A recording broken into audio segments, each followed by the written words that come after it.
We sold our house back in April, which meant packing up everything we owned. And in the midst of packing up the garage, I came across the hole of doom.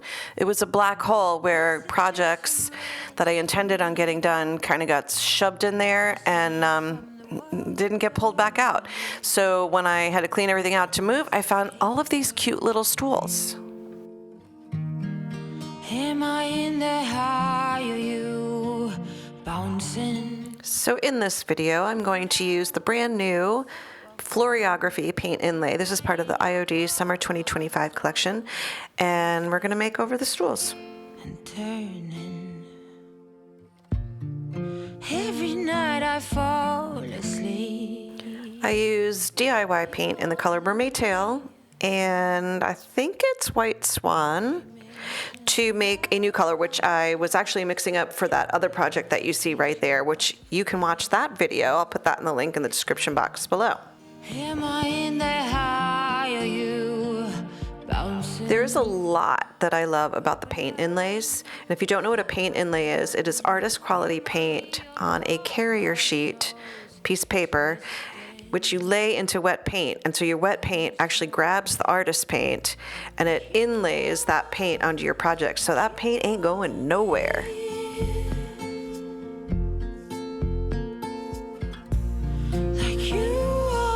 I love that you can cut these up so you can make custom projects and use just the bits and pieces that you want to use. You can mix and match the pieces.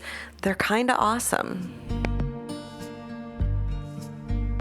How can this be? Fibers in my holy body.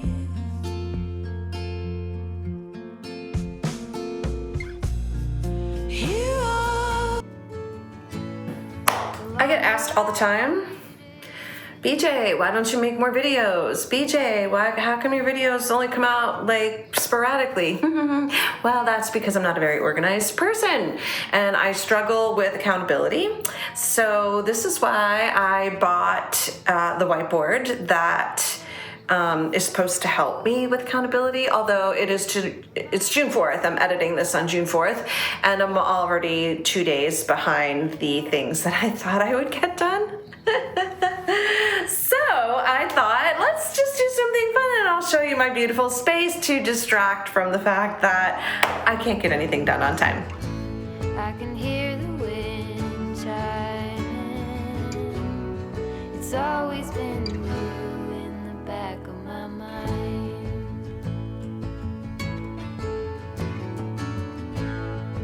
Early blue morning. While not in my studio, but in my garage, this is probably one of my favorite Facebook Marketplace finds of all time. All covered in gold.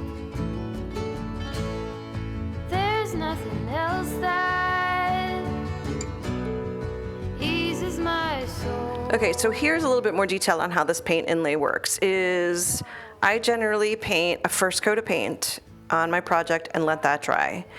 And then I usually do a little dry fit, so I cut my pieces of inlay, place them, once the paint is dry, kind of place them down so I know where they're gonna go.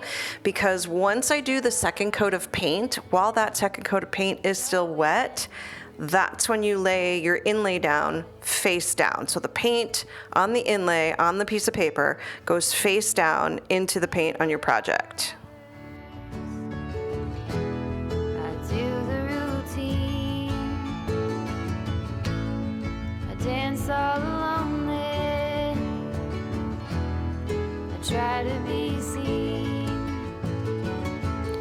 I mostly use the paint inlays with Debbie's Design Diary DIY paint. This time around, I chose to use a Daydream Apothecary paint in the color Lemon Shark, but you can use them with any kind of paint. You just have to kind of know what the open time is on the paint that you're using, like how long it stays wet and how you can re-wet it if it dries. In order for the paint inlays to work, you have to put it into wet paint. It's always been you in the back of my mind.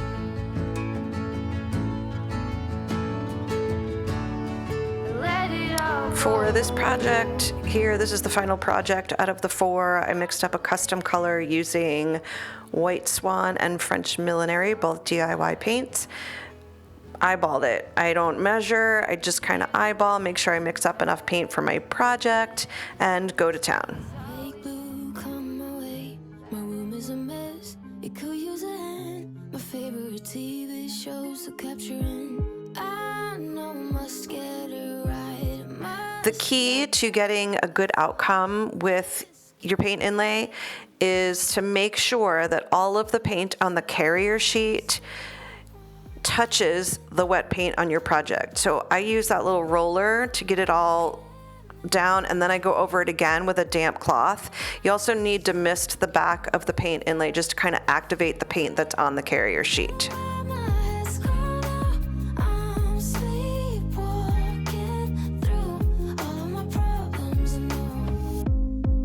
Sometimes if your paint inlay is not covering your entire surface, it leaves kind of a little bit of like what I call a halo. So I will go back in, I'm going to show you different tricks in this video. That was one of them, where I just go in with a brush and the same color and kind of just tap along the edges to help kind of disguise that little bit of a halo.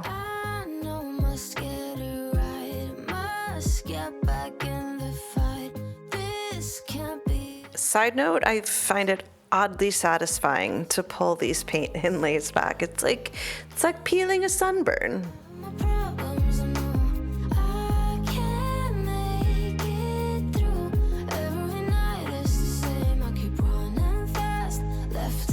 So what happens if you have a little oopsie? So I did not like the way that one turned out, because even though I love imperfection, that was a little much for me. So I'm just going back in with some new paint and a little artist brush and kind of trying to line up the part that I missed.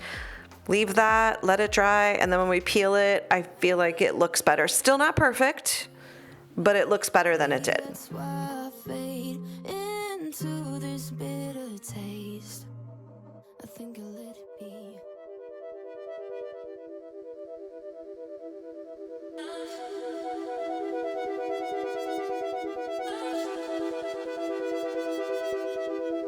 Told him that I give him life, that I give him life. Told him that I give him life, that I give him. Told him that I give him life, that I give him life. Told him that I give him life, that I give him. So tip number 2 for kind of disguising that halo a little bit, while the paint inlay is still wet, you can move that paint around a little bit. So I'm just going along the edges with a slightly damp cloth and kind of blurring that paint inlay line that's there, which leads me into my next tip, which is if you try to top coat your paint inlay, you will smear it. So I use a fixative first. This is a spray varnish. It's a fixative, and it just kind of sets that pigment of the paint inlay so that I can go in and then do other things to it without smearing the paint around.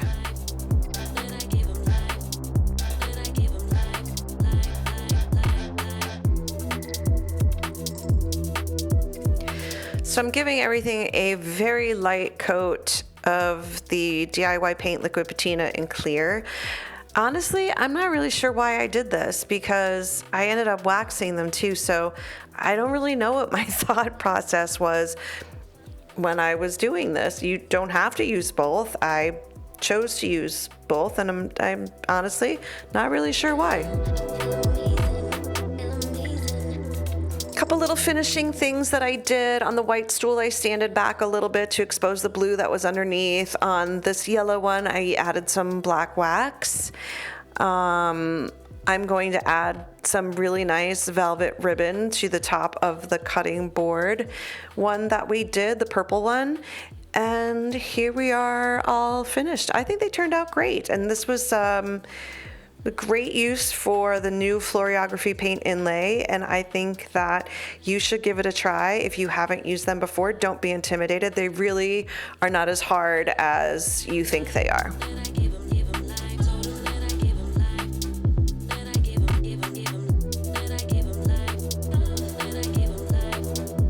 Thank Thank you so much for your time. Don't forget to get any of the products that you saw in the video off of my website, junkduphome.com. And I will see you when I see you.